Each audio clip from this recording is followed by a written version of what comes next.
And just about an hour ago, the president made his first public comments on the situation with Iran after multiple rockets were launched at the American bases in Iraq. RT's Farron Franzak is live outside of the White House, continuing our team coverage for us with more on the president's remarks. Farron, what else did he say?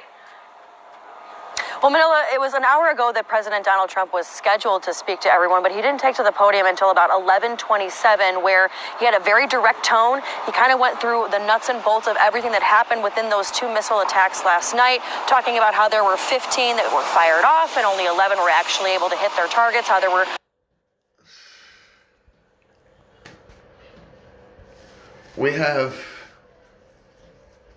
Obviously, we've had eyes on Iran and everything like that. Obviously, there was bogeys incoming.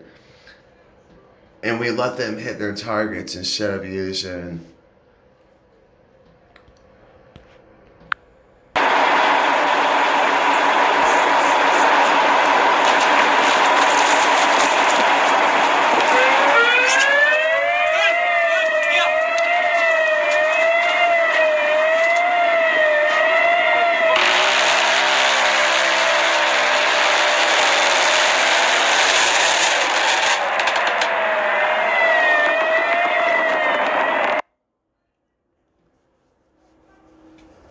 So,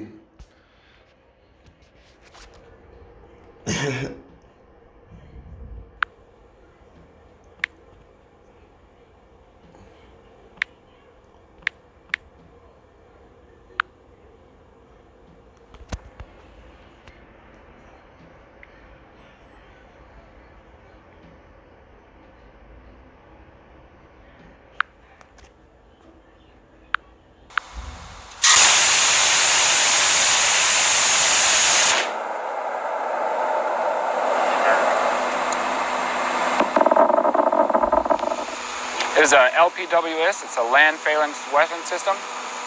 It fires a 20 millimeter round. They're self-detonating, high explosive. So even if the round does not get direct contact, it will self-detonate within a vicinity of the round. So it's a very, very accurate system. It's called a pack fire. It's a calibration routine that we do periodically to make sure that the gun is firing correctly in accordance to where the camera is seeing, where the track radar is seeing, make sure that we can find the appropriate target. We maintain the gun well. We do a lot of training for it. We, here on our mission, trying to keep everybody safe.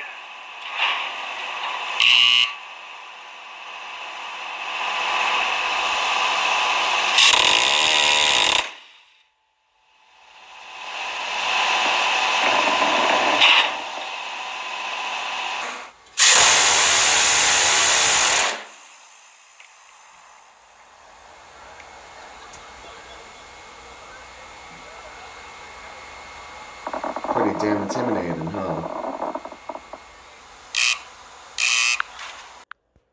This is from a video game. Oops.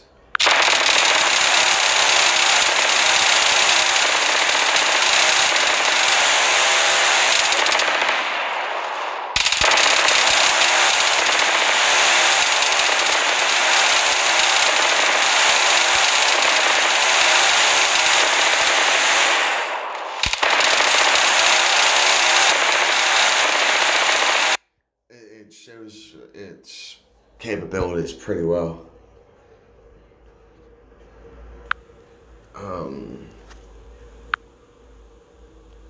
Yeah, hold on a second. Let me,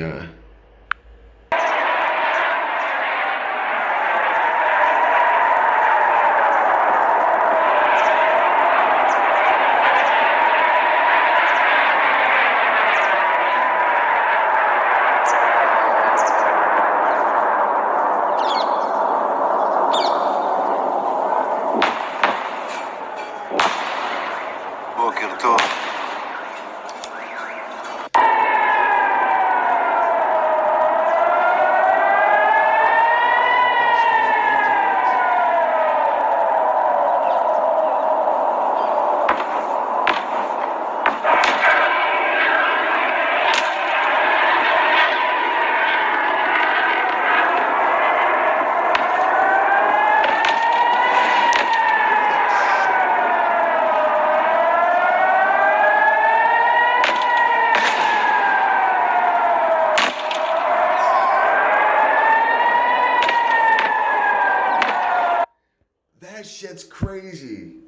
freaking makes U-turns and crap. And here, let's.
So, with all these key figures that have shown up there, you want to tell me that they don't have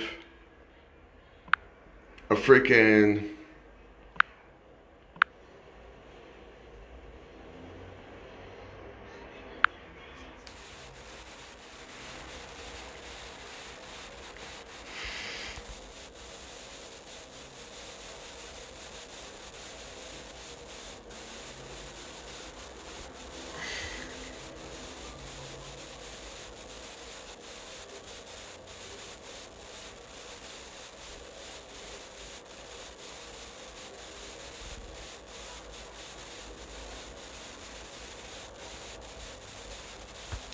So is this just a...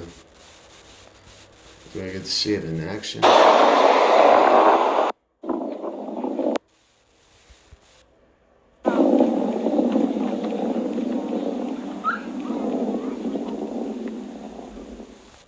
what is this it?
As large, fast-moving, and heavily armed behemoths, tanks are the primary offensive weapon of modern armies.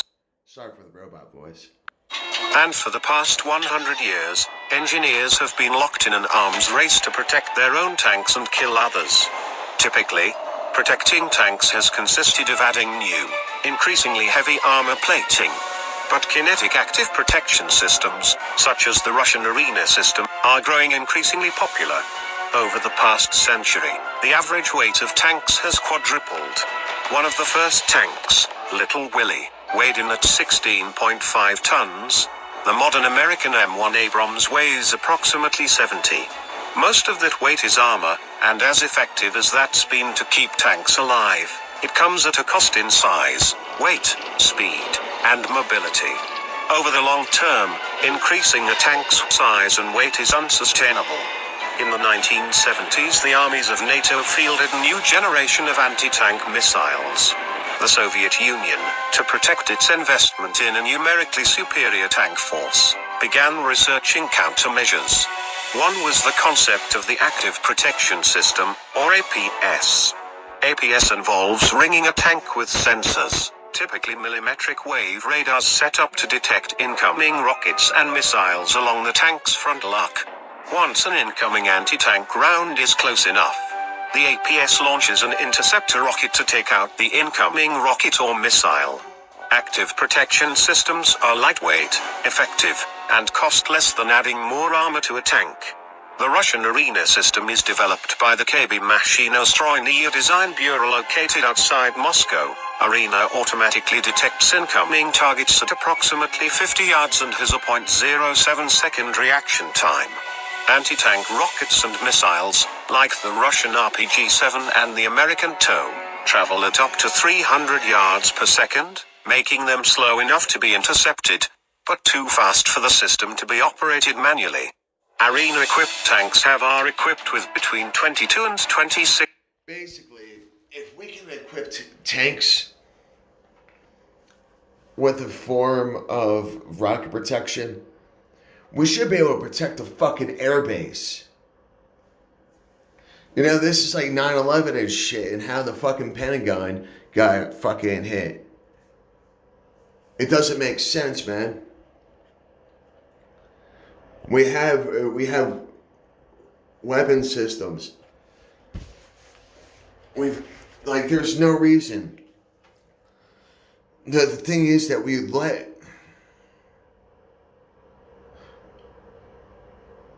Trump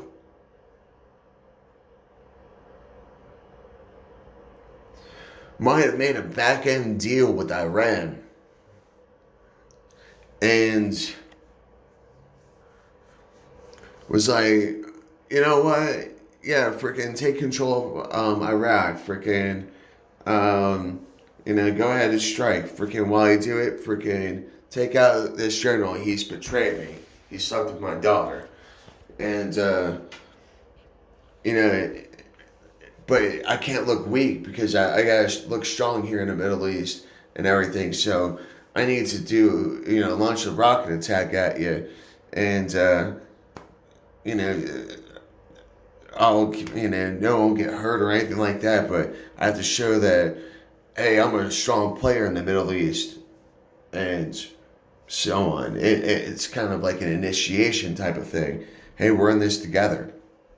And, maybe this is all part of the strategy too, because, hey, we're, look, we just had this going on, and maybe the deal just got better on the table. That's what I'm saying, man. There's something bigger that's going on here, because there's no reason why we cannot afford to protect an airbase, especially a long-standing one that's protected numerous presidents, vital assets and everything like that. So I don't want to hear it. There's something more going on here, people, and I've just proved it. Seriously. Freaking, and I don't know why I keep on doing that. I don't need to do that with this. I want to see how tanks defend themselves. Anti-rocket system. That's what I want to. Sorry, this is going on a little bit longer. Oh, that's right.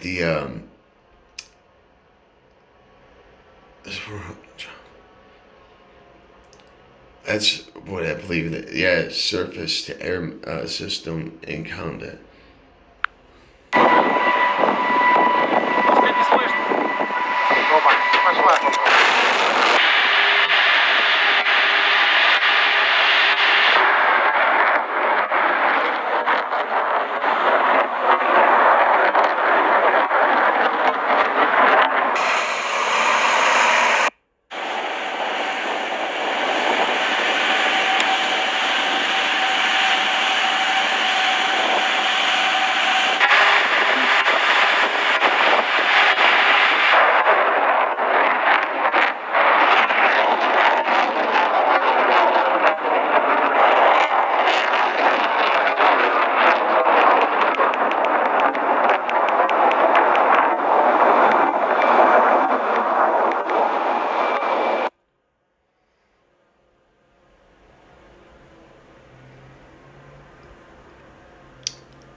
Russia's next-generation S-500 missile defense system.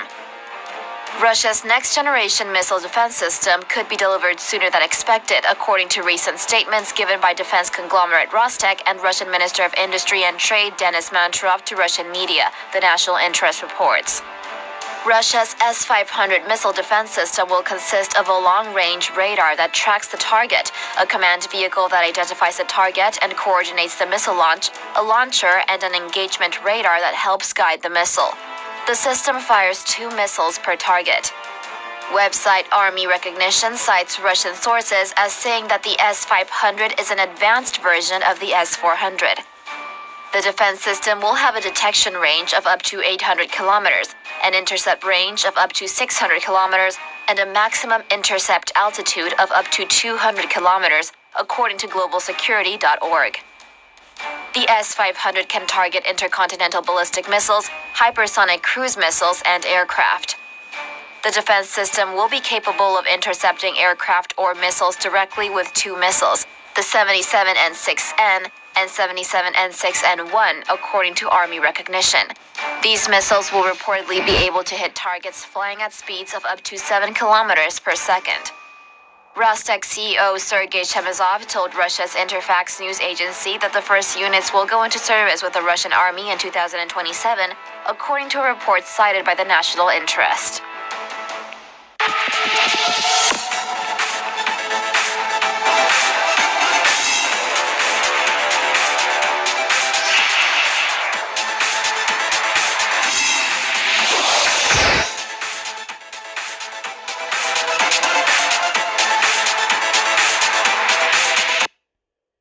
Friday. I came out of low.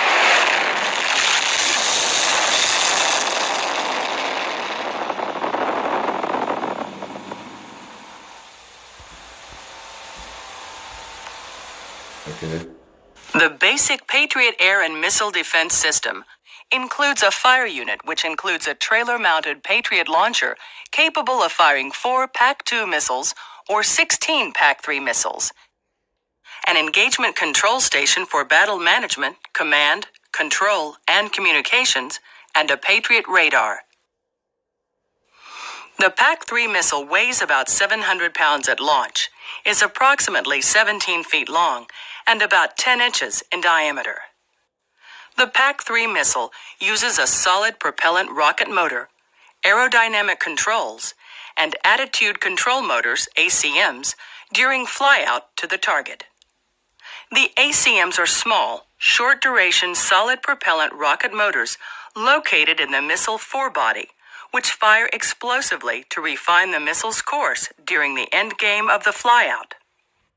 In a typical scenario, multiple Patriot fire units would be deployed to provide overlapping coverage. First, the radar electronically scans the skies with close attention to the horizon, searching the entire volume with overlapping pencil beams. 2 targets are detected: a tactical ballistic missile coming in over the horizon and a low-flying cruise missile. When the targets are detected, the radar communicates with the computer in the control station and immediately schedules more frequent beams to the target in order to confirm and establish tracking. The tracking data is passed to the Information Coordination Central, or ICC, for correlation and validation. Targets can be tracked manually or automatically if so desired by the operator. However, the operator always maintains override capability, able to change designation from... And so for all of you people believing in a flat earth, shut the fuck up.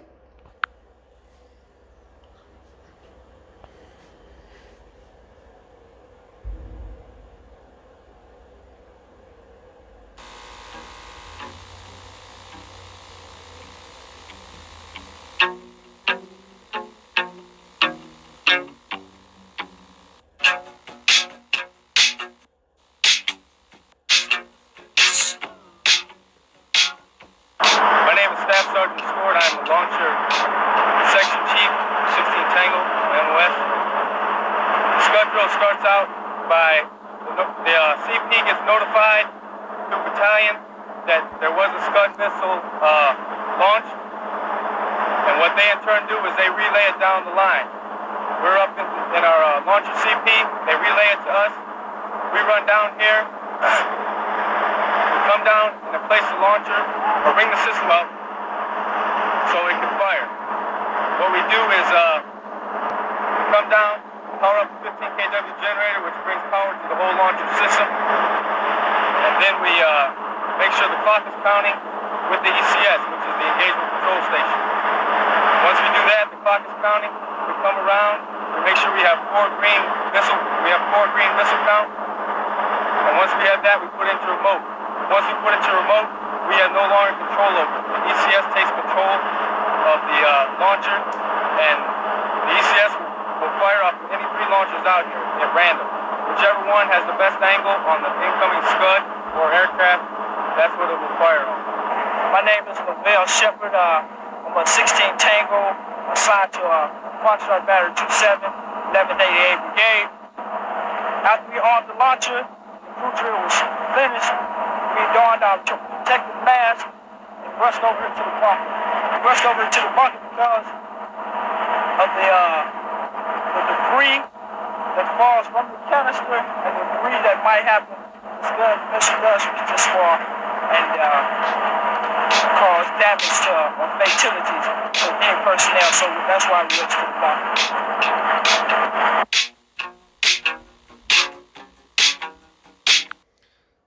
So, camera's facing north. We're not really sure what it is. We might have thought it was gas. We donned our masks and then we were told to cease and desist. Everything was all clear. I'm speaking during this video for documentation purposes.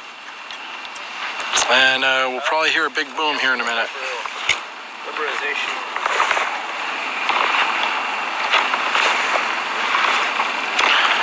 In the frames prior, you saw the flash, kind of just waiting for the impact. Right now, we're not sure if it's us or them. Looking at the map earlier, we're real close to the border of Iraq, on our way to Baghdad. This is the bridge team, NMCB 74. And I'm here with PH-1 Ansarov, who has his Hasselblad out, by the way. We should get some outstanding photos. And if my mom gets this, hey, I'm thinking about you every minute, every hour. Hope everything's good at home. That's why we're out here. and I guess I'll just end that nice little somber moment. There's something up with this whole thing, I'm telling you people, and it's up to us to get to the bottom of it, because somehow I feel like we're getting screwed here. And sorry for making this video a lot longer than it needed to be. I just wanted to prove my points and also show you some good stuff. So take care, be safe, be kind, stay strong, and I'll end it at this.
Enable.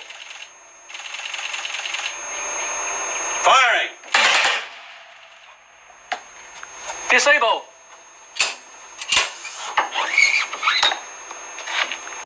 Makes Metal Storm so unique and unlike anything that's ever come before is there's basically only one moving part, and that's the bullet. Metal Storm's revolutionary design lies in combining the barrel with the magazine. The bullets are preloaded into the barrel where they are lined up behind each other, so we can fire at a much faster rate. And these bullets are different. Think about it like a Roman candle. They're fired using an electronic ignition system. At the touch of a button, a series of electrical signals are sent down the barrel to the bullet. The bullet is then ignited and fired out of the barrel. By removing the mechanical firing mechanism from the weapon, the designers have not only made Metal Storm reliable, but also the most powerful automatic gun in the world. Metal Storm can fire a devastating hail of bullets in 2 modes.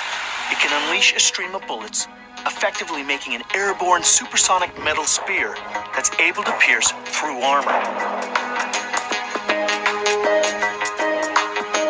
Its second mode is an unstoppable wall of deadly bullets, fired out of multiple barrels.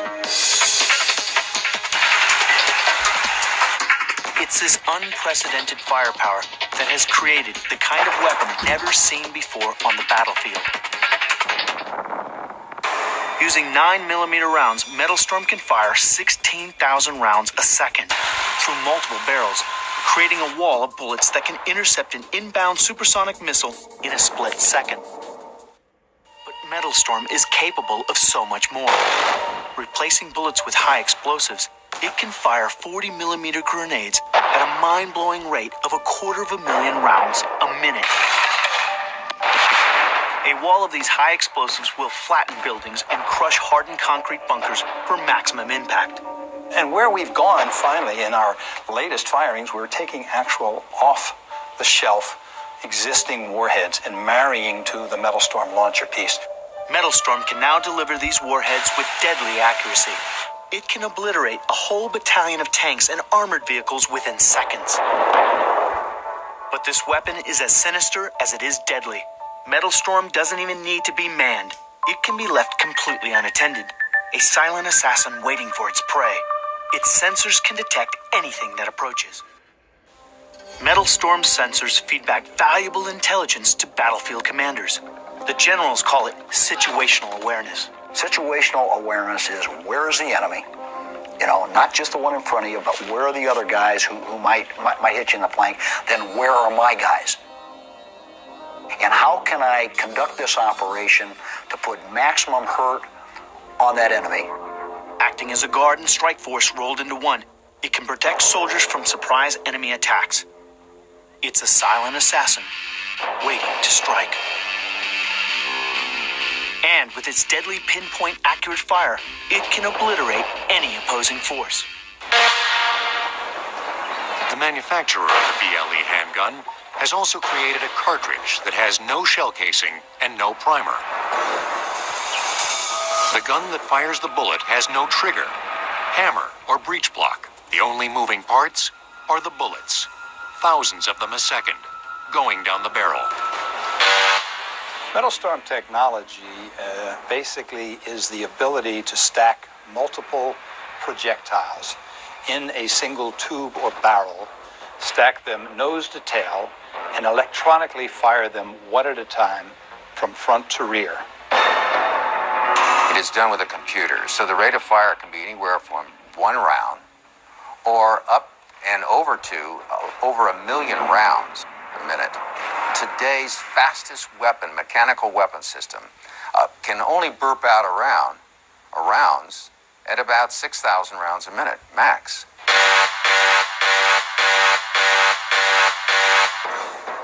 180 Metal Storm bullets have been fired out of 36 barrels in a fraction of a second. If that rate of fire could be sustained, that's slightly more than 1 million rounds a minute.